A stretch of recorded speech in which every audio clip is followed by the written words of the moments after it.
2024 లేదా 25లో డిగ్రీ లేదా బీటెక్ చదివారా? సాఫ్ట్వేర్ జాబ్ కోసం ఎదురు చూస్తున్నారా? అయితే కోడ్ జ్ఞాన్ 100 డేస్ కోర్సులో చేరండి, జాబ్ సాధించండి.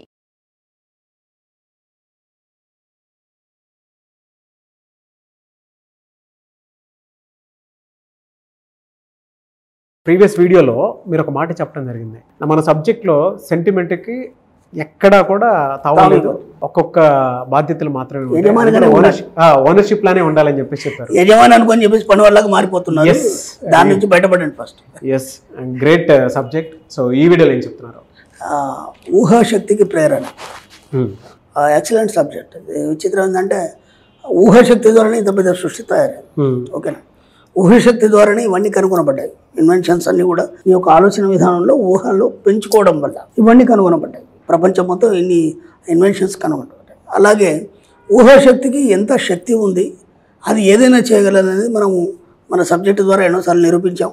ఎంతోమంది ఎన్నో అచీవ్మెంట్స్ సాధించారు. ఇవన్నీ ఊహాశక్తి ప్రేరణ అనేది ఏ విధంగా ఉంటుంది, దాన్ని నేను ఒక 2 సెంటెన్స్ చదువుతాను. ఎంత అద్భుతంగా ఇచ్చాడంటే చూడండి ఒకసారి. ఇక్కడ ఏం చెప్తున్నాడు?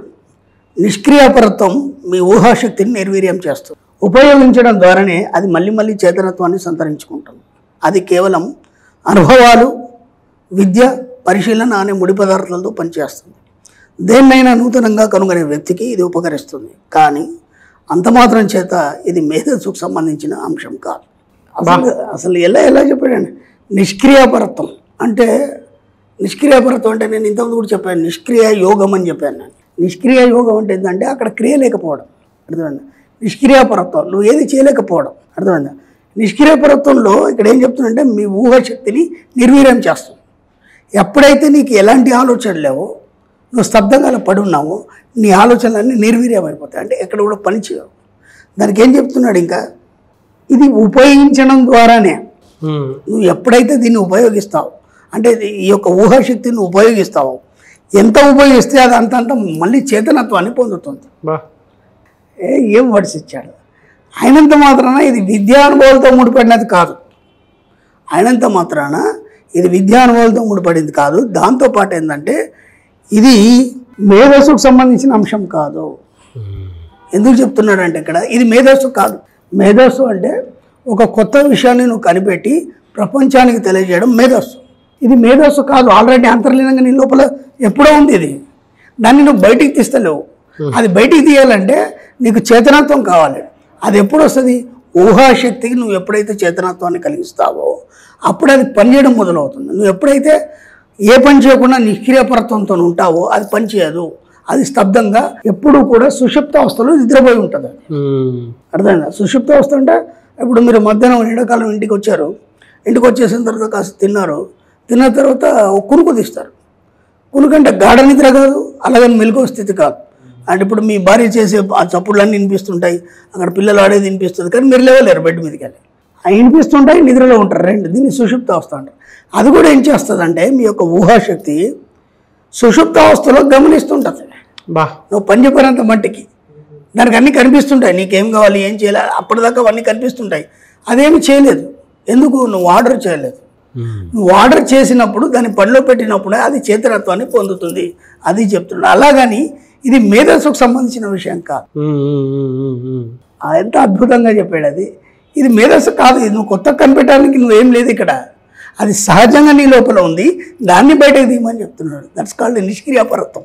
ఆ నిష్క్రియాపరత్వం ఎప్పుడైతే కలిగి ఉన్నావో నీ ఊహాశక్తి చేతనతో ప్రేరణ లేదు. ఎప్పుడు బయటకు వస్తారు మీరు? ఎప్పుడు ప్రేరణిస్తారు? ఎప్పుడు మీ ఊహాశక్తి పని చెప్తే కదా అది పని చేస్తుంది. అప్పుడు కదా మీరు అనుకునేది సాధిస్తారు. కోరిక ఊహగా మారినప్పుడే కదా, దానికి శక్తిని ప్రేరేపించినప్పుడే కదా మీరు అనుకునేవి సాధిస్తారు. ఇక్కడ ఊహాశక్తి తెలియదు మీకు, కోరిక తెలీదు, దాన్ని ఎలా ప్రేరేపించాలో తెలీదు. స్తబ్దంగా ఒకే మూసబుద్ధి దాంట్లాగా ఒకే రకంగా ప్రొద్దులు లేస్తున్నామా, వెళ్తున్నామా, వస్తున్నామా, తింటున్నామా, పంటున్నామా. ఏనాడు ఒక్కసారి ఇటువైపు ఆలోచించారు. ఒక్కసారి ఈ సబ్జెక్టు వైపు ఆలోచించండి. ఎంత అద్భుతమైన సబ్జెక్ట్ అంటే చెప్తున్నాను. ఎన్నో జీవితాలు మార్చింది సబ్జెక్ట్. కాబట్టి ఈ చిన్న పాయింట్స్ ఏవైతున్నాయో చక్కగా నోట్ చేసుకోండి. నోట్ చేసుకొని దాన్ని ఒక 10-20 సార్లు చదవండి. ఎందుకు చెప్తున్నానంటే ఒకానొక సందర్భంలో ఒక వ్యక్తి ఏమన్నాడంటే, నువ్వు ఏదైతే నిరంతర పరిశోధన చేస్తావో, ఏదైతే లోతుకి వెళ్ళిపోతావో అక్కడ 0 మాత్రం మిగులుతుంది. శూన్యం మిగులుతుంది. సంపూర్ణత్వం. ఎస్. నేను నాకు బుద్ధి తెలిసినప్పుడు భాగవతాన్ని మొదలుపెట్టాను. భాగవతాన్ని మొదలుపెట్టినప్పుడు ఏమైందంటే భగవంతుడు ఎలా ఉంటాడు, భగవంతుడి యొక్క రూపం అంటే, భగవంతుడికి సంబంధించినటువంటి 10 అవతారాలు, మత్స్య కూర్మ వరాహచ్చ నారసింహచ్చ వామన రామ రామచ్చ కృష్ణచ్చ బౌద్ధ కల్కిరేవచ్చ, ఈ 10 అవతారాల గురించి చెప్పేటప్పుడు, ఒక్కొక్క అవతారం గురించి ఎక్స్ప్లెయిన్ చేసేటప్పుడు, చాలా లోతుగా పరిశీలించినప్పుడు దీనికంటే ఇది గొప్పది అనిపించింది, దీనికంటే ఇది గొప్పది అనిపించింది, దీనికంటే ఇది గొప్పది అనిపించింది. దాదాపు ఒక 40 రోజులు భగవత్ పారాయణ అయిపోయిన తర్వాత మొత్తం టోటల్గా చూసుకుంటే ఏమర్థమైందంటే అక్కడ ఏం లేదు, అంత నిరాకారం అనిపించింది. బా అంటే నేను చెప్పే తెలుసుకునే స్థితిలో ఏమవుతాయంటే మనిషి అన్వేషణలో లోతుకి వెళ్తూ వెళ్తూ వెళ్తూ వెళ్తే ఏమైపోతుంది అంటే ఆ మొత్తం ఓపెన్ అయిపోయిన తర్వాత అక్కడ జీరోనే మిగులుతుంది. ఆ శూన్య స్థితికి నువ్వు వెళ్ళి అక్కడ నీకు కావాల్సిన సృష్టించుకునేది మన subject. Because you are the creator. కాబట్టి మీ ఊహాశక్తి ప్రేరణ చేయండి, ప్రేరణ చేసి దానికి పని చెప్పినప్పుడు చేతత్వాన్ని సంతరించుకుంటాం. Great sir.